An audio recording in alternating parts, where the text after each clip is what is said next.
அமெரிக்காவின் புளோரிடா மாகாணத்தில் நடைபெற்ற இச்சம்பவம் இணையவாசிகளை ஆச்சரியத்தில் ஆழ்த்தியுள்ளது. ஒருவரை ஒருவர் சந்தித்துக் கொள்ளாமலேயே பெண் ஒருவர் கர்ப்பம் தரித்த விஷயம் இணையத்தில் பேசுபொருளானது. கொலை குற்றத்தில் கைது செய்யப்பட்ட டெய்சி லிங் மற்றும் ஜான் டெபாஸ் இருவரும் ஒரே சிறையில் அடைக்கப்பட்டுள்ளனர்.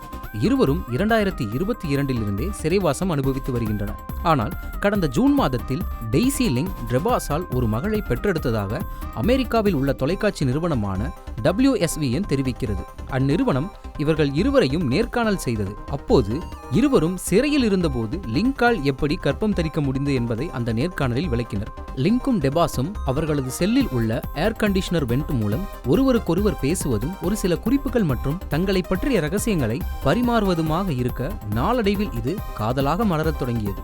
நாட்கள் செல்ல செல்ல 23 வயதான டெபாஸ் தான் ஒரு குழந்தையை பெற விரும்புவதாகவும் ஆனால் தனக்கு அந்த வாய்ப்பு கிடைக்காமல் போகலாம் என சென்டிமெண்டாக லிங்கிடம் பேச அவரும் இதற்கு தான் உதவுகிறேன் என்று சம்மதம் தெரிவித்திருக்கிறார்.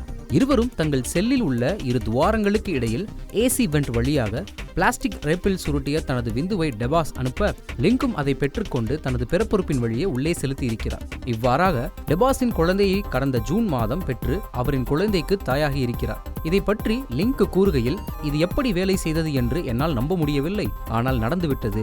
எல்லாவற்றிற்கும் ஒரு காரணம் இருக்கும் என நினைக்கிறேன் என்று மகிழ்ச்சியோடு கூறியிருக்கிறார். இவர்கள் இருவரும் தற்போது வெவ்வேறு சிறைகளில் இருக்கின்றனர். இருந்தும் அவ்வப்போது தொலைபேசி வழியாக தொடர்பு கொண்டு வருகின்றனர். ஒருவரையொருவர் சந்தித்துக் கொள்ளாமலேயே கர்ப்பம் தரித்த இந்த விஷயம் இணையத்தில் பேசுபொருளாகி வருகிறது. செய்திகளை உடனுக்குடன் தெரிந்து கொள்ள உடனே சப்ஸ்கிரைப் பண்ணுங்க.